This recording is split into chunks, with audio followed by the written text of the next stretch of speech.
Thank you for your patience. One more change that I need to make in the options. There we go. Thank you.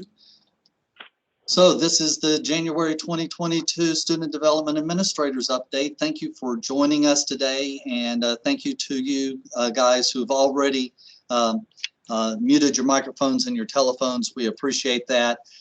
We don't have a lot to update you on today, and we appreciate your participation. We know this is the first week of classes for many of you, and we hope that you enjoyed your well-deserved winter break holidays time. We hope that it was safe and relaxing for each of you, and that now you're back serving your students, and we appreciate everything that you do to serve your students. So we just have a couple of things that we want to highlight for you. I'll try to manage the chat box so that we will have you put questions that you may have in the chat box, and we'll do our best to answer those questions. Not surprisingly, we didn't have any questions through the online form that we had because, of course, it was a quick turnaround and over the holidays and so forth. But we do have two outstanding questions that we're still researching, and I wanted to make sure everybody knew that we were still researching these questions. We're working directly with General Counsel because there's a lot of legal history and issues that we need to look at for both questions. Of course, the first one there is immigration status and the difference between a student's immigration status and residency decisions versus application admissions decisions. Sometimes those get intertwined and enmeshed, but they're two separate decisions. And so we had some questions, especially around the visitor visa and B visa. Tawanda Artis has taken a better look at that to see if there's any changes in immigration law that would impact any of the admissions decisions. And hopefully at our next meeting, she'll be able to join us to address not only that question, but also the other question that we've received before the new year, which was around options and for serving students who are on the sex offender list. Especially because we have so many minors on our campus. What's the guidance from General Counsel about our options and what we can and can't do, what's advisable and what's not advisable to serving students on the sex offender list? So hopefully at our next meeting, we will be able to have some more information for both of those topics for everyone. So without further ado, before we turn it over to Wanda White and Brenda, I didn't get a chance to check to see if Dr. Gold was able to join us today. I'm looking through the list real quick.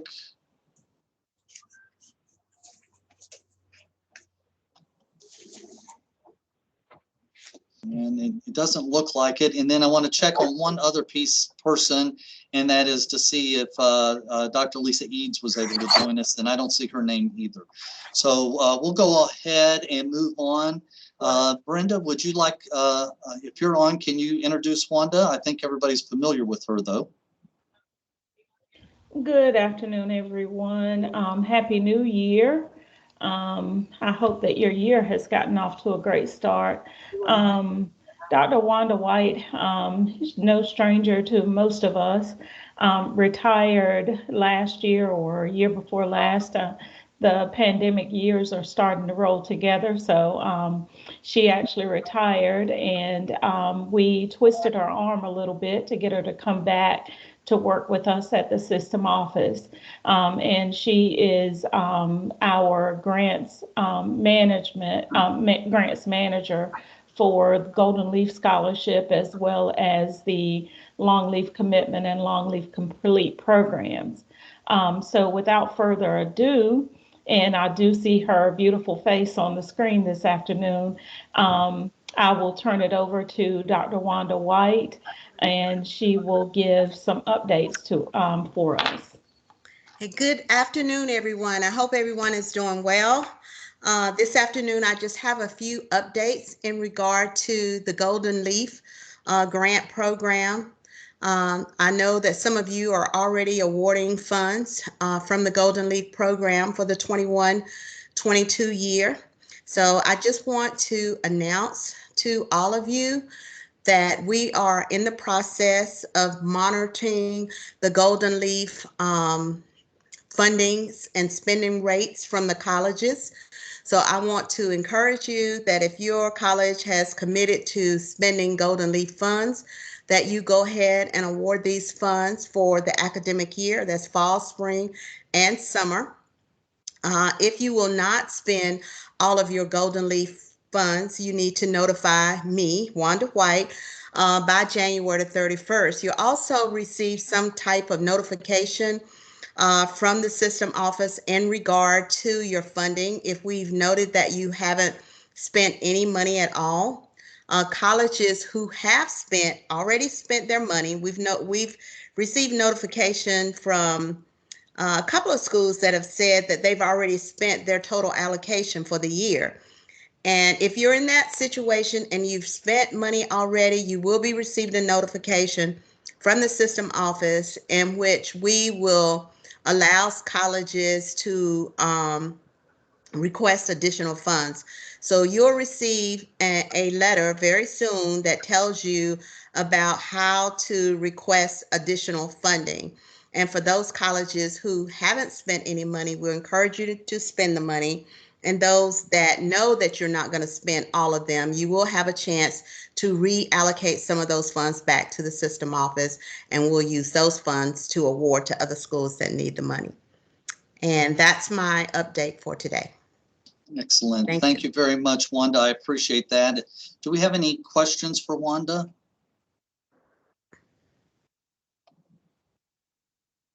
Okay, I'm not seeing or hearing any. So thank you, Wanda. We appreciate that. And just to reiterate what Wanda was saying, Golden Leaf had made it very clear to us that they wanted us to more closely monitor the spending rates and to maximize the use of these funds by spending all of it, if at all possible. So that's why you're seeing a little more administration over the Golden Leaf money. So thank you for working with Wanda on our efforts to get all the money that we can into the hands of the students from Golden Leaf. So we'll go ahead now and move on to JJ. I know you're on, JJ.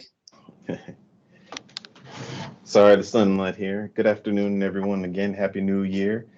Just wanted to give two quick reminders. The first is we've extended our deadline from our MMSI RFP to January 21st. I believe almost all of you all should have received that email communication through our various communications and listservs.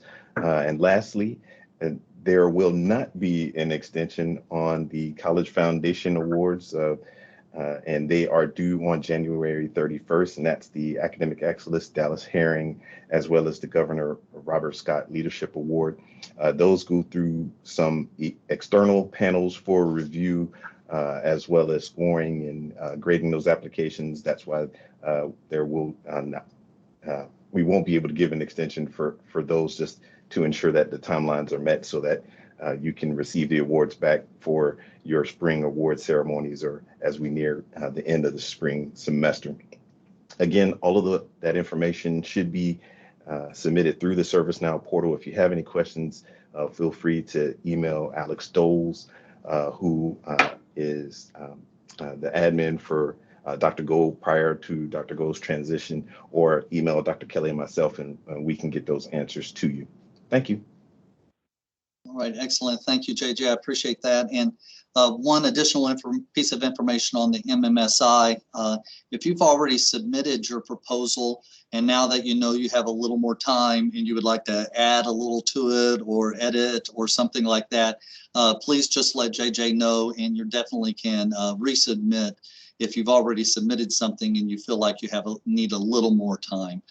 We definitely can accommodate that. So thank you, JJ. We appreciate that. Dr. Hickman, I saw that you're on the line. Do you have any updates for us? I think it's pretty quiet in your world right now. Not at this time. I appreciate you giving me the opportunity, though. Thank you. Okay. Happy New Year, everyone. Yeah, and for some reason, Dr. Hickman, they didn't choose you this time for the music. So I think maybe that's the highlight in your area. I started to say something, but I want to give JJ his flowers this month. So, hey. Outstanding. Dr. Hughes, Trudy, are you on the line? I am. Good afternoon, everyone, and Happy New Year. I just have a couple of updates. The final mental health first aid instructor training started January 10th and ends the 12th. That is through a collaboration with the North Carolina NC community colleges and the system, the university system. So we were allotted some funding through the governor's relief. And at this time, I am not aware of any other future trainings that will be held. And I see JW is shaking his head no. So, but we had quite a few people. We had 100 slots and we almost met that goal. We are pretty close to it. So, but we will notify everybody if there are future trainings in the future, but at this point, no. Okay. Also, there was a delay in the disability inclusion modules that we, myself and Dr. Alvera from CTE sent out. That was a collaboration also with Abler Company that developed those modules, the course. We anticipate that mid to late January as a start date for that project. And all 104 participants across the community colleges had been notified last week through email with this change of date. And then as soon as finance and the contract gets through, everyone will be notified by not only myself and Dr. Alvera, but also then Abler will contact everybody with a link for access to those modules. Okay, so at this point, we anticipate in a couple weeks. I'm sorry for the delay. It was beyond our control. And then we also will have, and I have more confirmation, the ATICSA, we will have a Title IX webinar either March 9th or March 23rd in the afternoon, and that will involve Title IX individuals. And this is to go over Title IX trainings for coordinators and support that ATICSA provides. But another component of that is that they're also doing a behavioral intervention teams that works with faculty and staff when they have students with Tourette's syndrome and they're dealing with their behaviors in the classroom. So I'm going to also include our disability service reps, our ADA, and then our also counselors on the listserv for this opportunity. Like I said, it will be either March 9th or March 23rd. The guest speakers will be Ryan McDavis and Haven Hart, and they're through the TNG consulting firm, which is contracted from ATICSA. So it should be something that's worth attending, and I will send out that notification once the date has been solidified. So that's all I have for now. Hope everybody has a good day. All right, thank you, Dr. Hughes. Do we have any questions so far? I'll pause here for a second to see if we have any questions before we move forward.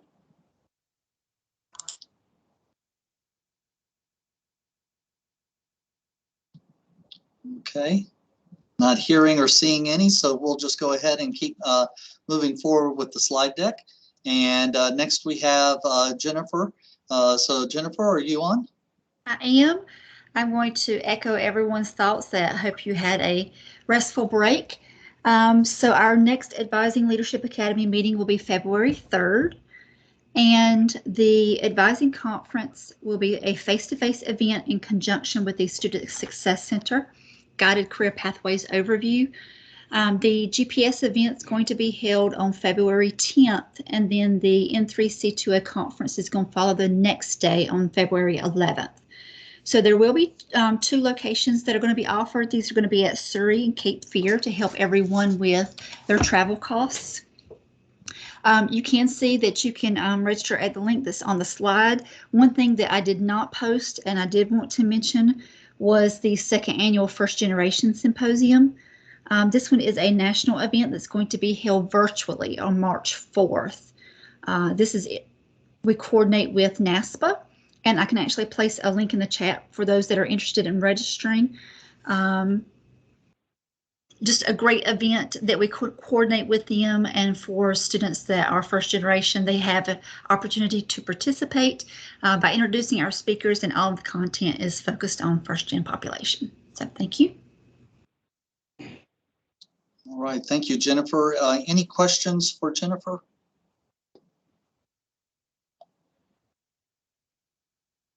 Okay, so not hearing any questions. However, we do have a comment in the chat box from Barry Priest. So Barry, thank you for sharing your comment. We really appreciate that. And we want to keep the dialogue going. I hear you loud and clear, the concerns about meeting the January 31st deadline for the Excellence Awards.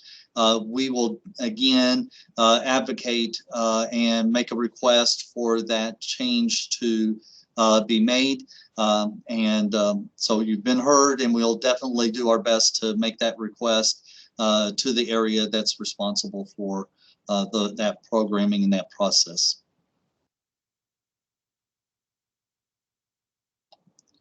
So there's several announcements, I guess, that you could say from my area directly that I wanted to make sure everybody knew about. The first is the Transfer Advisory Committee. We talked about this in December, but I just wanted to give you another reminder that the TAC is conducting two efforts to get feedback from the community college campuses. One is a community college transfer survey, and they're working, hopefully you're aware that that survey is going on and are participating in that survey for the TAC. That is very helpful along with the focus groups that are being organized with students to help the TAC understand exactly what the impact is of the CAA on all of our campuses, and what the TAC can do from a policy perspective to better improve the procedures and the policies for our students to transfer under the CAA. So hopefully that will be something that everybody can participate in. I'm looking forward to hearing the feedback from the student focus groups, especially. Also, there is a survey, just for your awareness, that has gone to the chief academic officers. Whenever there's a request for courses to be put on the transfer list, there's a survey that is required for the TAC to conduct with the chief academic officers for their feedback about whether or not those courses should be considered to be on the transfer list. And this is not the same as on the UGETSI list, but on the transfer list. So there's a couple of courses that are out for vote, or not vote, but for survey right now, that the advisory committee will consider at their next meeting in March. You may recall that we partner with the UNC system to convene a behavioral health convening. The save the date has gone out, and those proposals are due on January 21st, and registration will be opening soon. We had a meeting this morning, so this is hot right off the press, and that is because of the way COVID is currently going with the pandemic. The vote this morning was to move this from a face-to-face meeting to a virtual meeting. So if you're following along with the handouts that I've sent out to everybody, that March 31st date at the Friday Center has now changed, and this will now be a virtual event.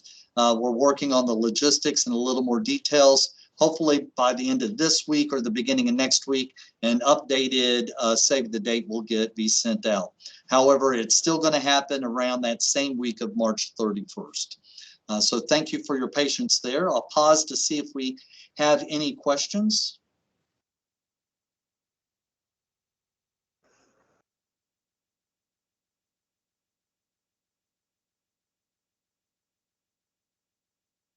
I'm not seeing any questions. And Bob, I see your comment as well about extending the date, and we will definitely do what we can to ask for that date to be extended. So We'll move now to the next slide. In the budget bill, there was several different funding sources or projects that were announced in the funding bill. One of which that I feel like I want to let you know as quickly as possible goes along with the Longleaf Commitment Community College Grant. As you know, using the GEAR money, the governor's office started the Longleaf Commitment Grant Program, which targeted specific high school graduate classes. The General Assembly approved in the spending bill the Longleaf Commitment Community College Grant for the upcoming graduating class. SEAA will be administering the scholarship program of that funding source. However, as a part of the Longleaf Commitment Community College Grant, there was some student support services monies available, $5 million over approximately a 4-year period. And so modeling after the student support services grant that's currently going on, however, making it a little more specific, this grant will target underserved students, both for outreach and for advising. And you know, a very broad definition there of outreach and advising. So please be on the lookout over the next 3 to 4 weeks that we will be sending out a opt-in or an application process for colleges to opt in to receive funding in order to work with their underserved populations at their institutions. And we're hoping that this will be something that'll be very helpful in your efforts, and you could even use it in partnership or aligned with your MMSI program as well. So we're hoping that this will be some money that will be targeted to a group of people that definitely need it during this pandemic. The other announcement that I wanted to share with everybody is the System Conference Planning Committee is meeting, and the date has been set for October 9th through 11th. The announcement, call for proposals, registration information, all that should be coming out soon. Right now, we are planning for this to remain a face-to-face conference in October. So I'll pause there again to see if we have any questions.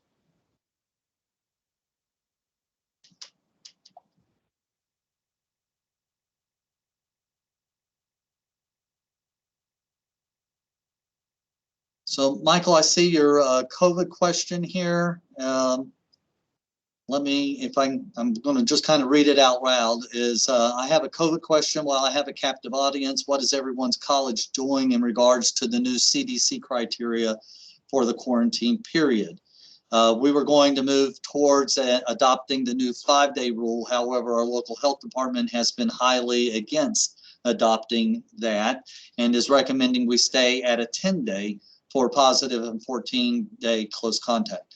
Local school system has remained with the old criteria as well. Michael, that is an outstanding question. So I'm going to read some of the responses here that are in the chat box, just because I know we have some people on the telephone, and that way they'll have benefit to the answers. So Joanna Morse said that Wayne did move to the new 5-day quarantine. And see, Barry at Bladen, they're going with the 5-day quarantine as well. I'm not reading word for word, everybody. And then it looks like that McDowell Tech is going to the 5 days, as is Davidson Davie. Do we have any other comments or questions along with the new guidelines?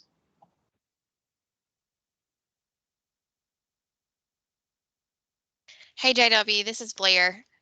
Can you hear me? Yeah, we can hear you, Blair. Go ahead. Okay. So I just wanted to give some feedback. So until the end of last week, our local health department was the same and was going to remain on the 10-day guidance. And because of the number of CCP students, the fact that our LEAs and all the parents in the community were following what the health department was sharing, which was what our LEAs were following, we were going to stick with the guidance of our local health department. They just switched at the end of last week to 5 days. So we updated everything effective this this week to go to the 5-day. I guess I say that to say it's probably just a matter of time, maybe, before they adopt the 5-day rule. I know that there's obviously a lot of advantage for having students on campus and not quarantined for 5 days, but I think the confusion for having the mass majority being told to quarantine the 10 days may not be worth it, the switch. Something to consider. Yeah, thank you, Blair. I appreciate that. That's good feedback and good information. Any other comments from anybody on the line?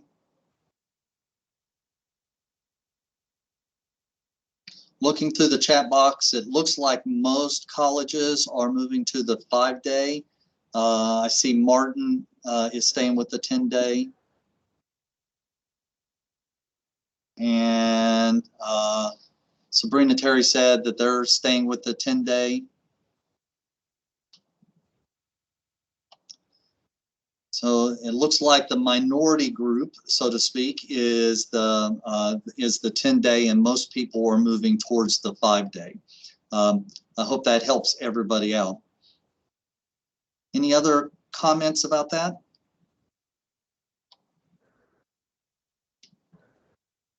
No, you're welcome. No problem, Michael.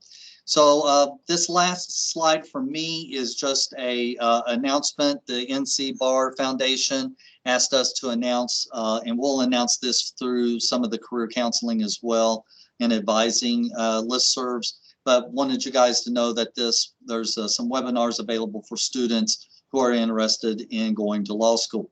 So just wanted to get that out to you guys quickly and share it with you. So we'll pause here to see if there's anybody here from the NCBAA to see if they have any announcements for us.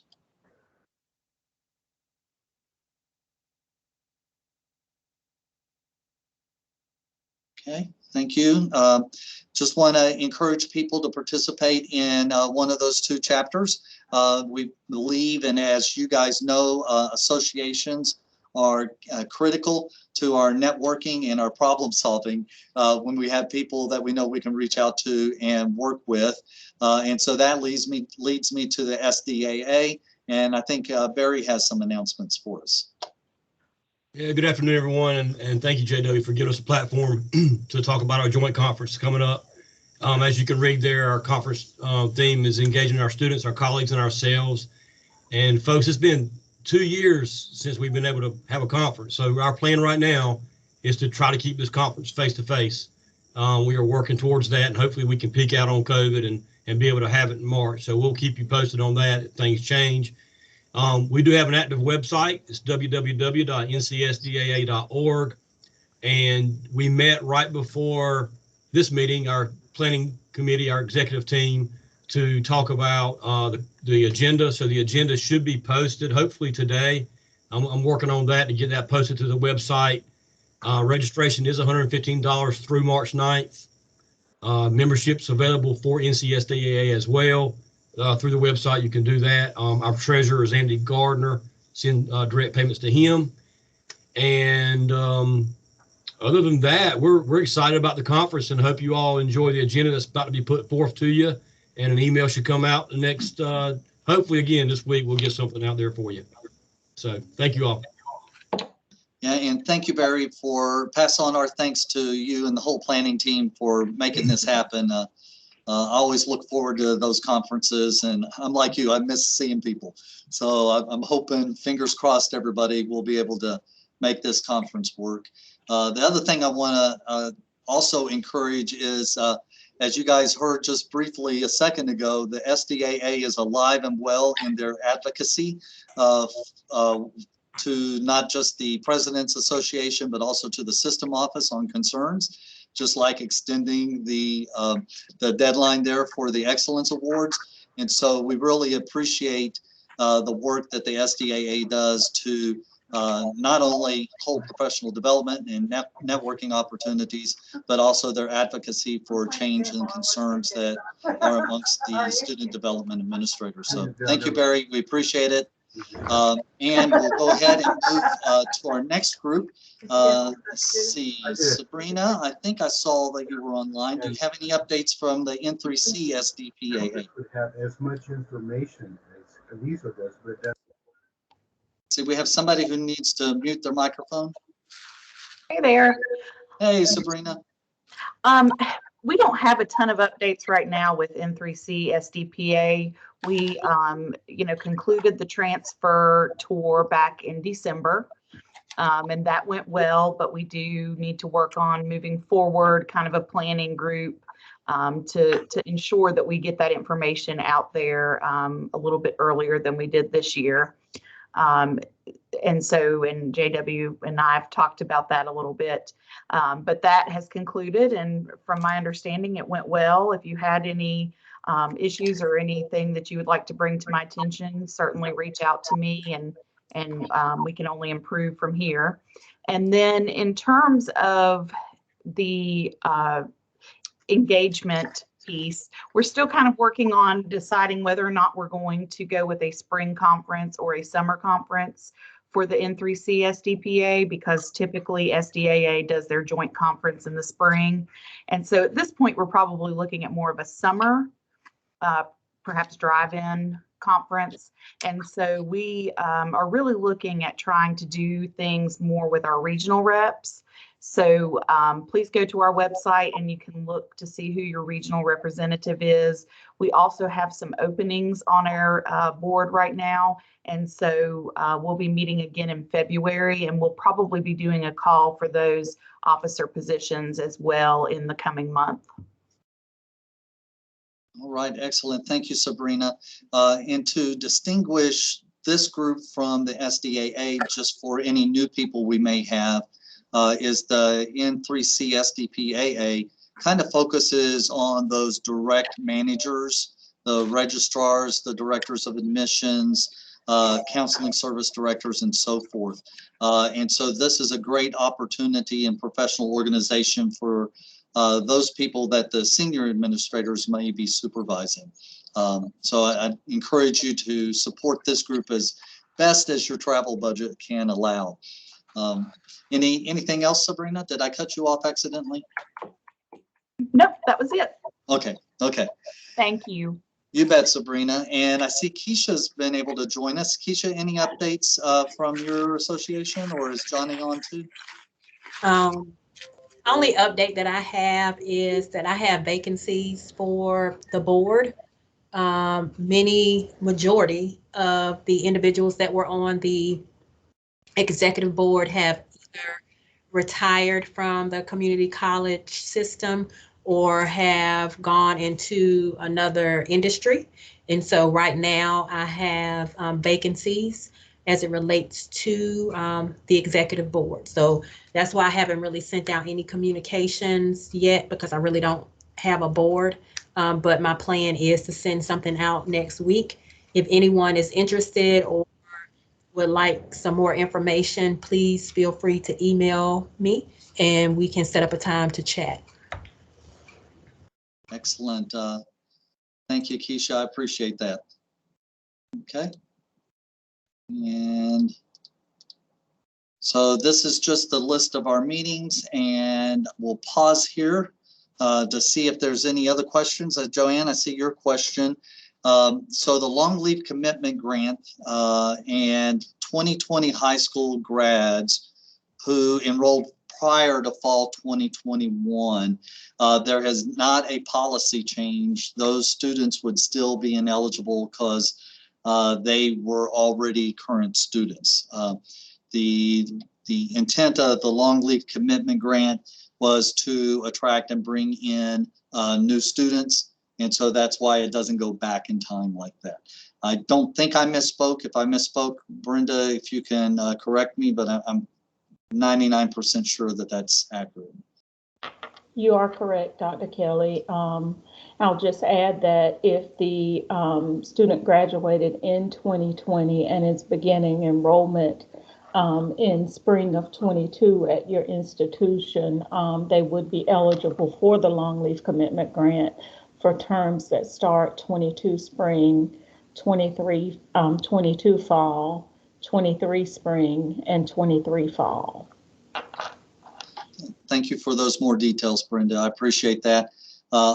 Hopefully, fingers crossed, this funding will continue through the legislation and through the bill, and it could become a reoccurring funding source so that eventually it's available regardless of what high school class. So that's the dream, right? And hopefully we'll get there at some point. Any other questions or comments?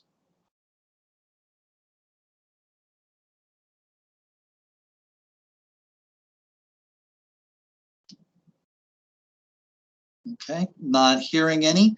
I'd like to conclude the official time of our time together this afternoon with thanking each of you for everything that you're doing on your campuses.